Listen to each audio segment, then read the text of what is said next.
Hello. Okay, welcome back. So one of the first things we want to look at are the vectors. Vectors are the cloning vehicles. You inside fragments inside vectors.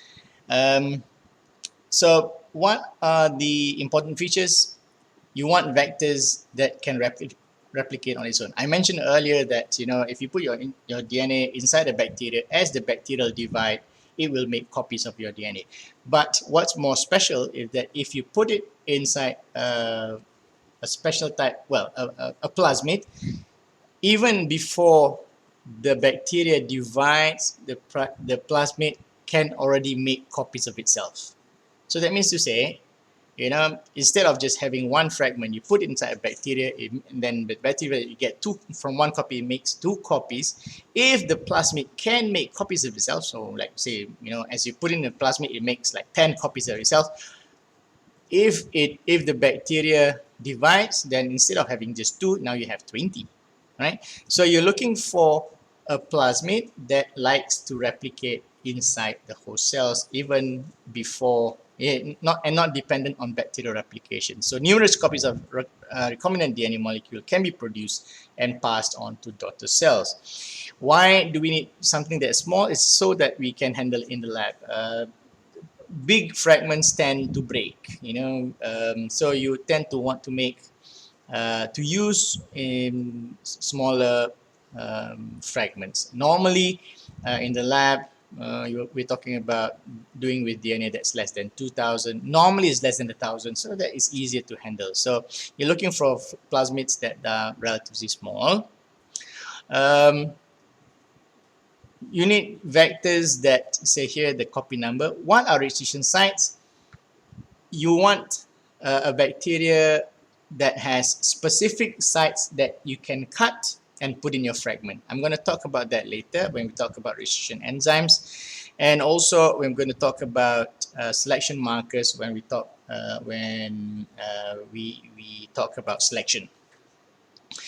I mentioned in this course we're going to focus just on plasmids. These are just examples. You have plasmid, you have bacteriophages, you have cosmids. These are different types of vehicles. Plasmids you can clone up a fragment of about 2,000, 3,000. Bacteriophages can clone bigger. Cosmids, you can clone even bigger fragments, and like in cosmids you can clone up to about 20,000, right? So, but it's significantly more tedious to do. So for this particular course, we are going just to look at plasmids. This is a plasmid. Characteristics is a replicon. Why do you call it replicon? Means it replicates on its own, autonomous replication. It has its own origin of replication. It's extra chromosomal. What does it mean? It means that bacterial day-to-day life doesn't actually require a plasmid. A bacteria can survive without plasmid. Plasmids being inside the bacteria gives the bacteria special qualities. Sometimes it gives the bacteria toxicity. Sometimes it gives the bacteria, depending on what the plasmids carry. If it carries a gene for antibiotic resistance, then the bacteria now can live in the presence of antibiotics, things like that. It can be inherited. As I mentioned, as the bacteria divides, it will also make copies of the plasmid inside. It's been identified in about all strains. So most bacteria will have plasmids. It's extra chromosomal, that means it's not part. This is, if you look at this picture closely, this is the bacterial chromosome. And then you see that there are extra chromosomal pieces of DNA that is not connected or not part of the bacterial chromosome, and these are plasmids. And then in this case, you will see that there are three different types of plasmids. Sometimes one bacteria can only take one type of plasmid. So there are several different characteristics of plasmids. Now, okay. This is an example of a plasmid that carries antibiotic resistance. Here in this case, for example, RP4. RP4 is the name of a plasmid. This plasmid carries ampicillin resistance, tetracycline resistance. Now, ampicillin, tetracycline, and chemicine are antibiotics. a bacteria, if you add one antibiotic, ampicillin, it will die. It will not grow. But if that bacteria has, you are able to put it in a plasmid that contains this ampicillin resistance, it sort of gives that bacteria some superpower that it can actually live in the presence of that bacteria. Okay. Now, this has been useful for selection. What do I mean by that? Let's say in this case, yeah, look at this, right? These circles represent bacterial cells. Now, if there are two types of bacterial cells, you've got the one that has got the plasmid, the plus, and then you've got this bacteria that doesn't have the plasmid. So there are two types. If you put them in this media on the left, right, well, all cells can grow, correct? No problem. So how do you select? You cannot select. You have a conical flask with media, and then you have all bacteria growing. How are you going to select for the bacteria that you want that contains the plasmid? You cannot do that. But compared to this on the right, you grow the bacteria in the presence of, here in this case it says tetracycline. Tetracycline is going to antibiotics. It will kill bacteria that does not have resistance. So that means in general it will kill bacteria, but except for the bacteria that carries the plasmid, right? So that means this is why they call it a selection system, right? If you have a mixture of bacteria, you put in plasmids, right?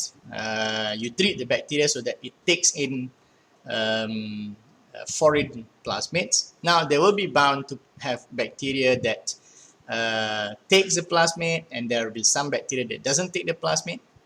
So what you want are only bacteria that takes the plasmid. So how can you do that? So you take all of this and then you transfer into a new media, and this new media contains antibiotics. Anything that grows in here are bacterial cells that contain the plasmid, because you know this plasmid contains in this case anti-tetracycline. You can use ampicillin, or you can use kanamycin. Now, any bacterial cell that has taken this plasmid, this RP4 plasmid, as just an example, will be able to live in the presence of antibiotics. So this is what we refer to as selection. Okay.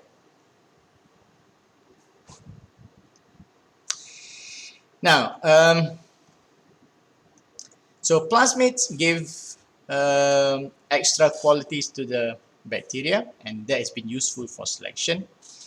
How do plasmids replicate? There are two ways that it can replicate. One is it will integrate into the host cell, right? So this is a plasmid, and then this is the host DNA. It goes inside, and then it becomes one with the host DNA, and when the cells divide, it will divide. And this is what we call an episome. This kind of cloning will be very slow. So you get 1, you get 2. From 2, you get 4. Very slow. But if you have a plasmid that is high copy number, that means in one cell it can replicate.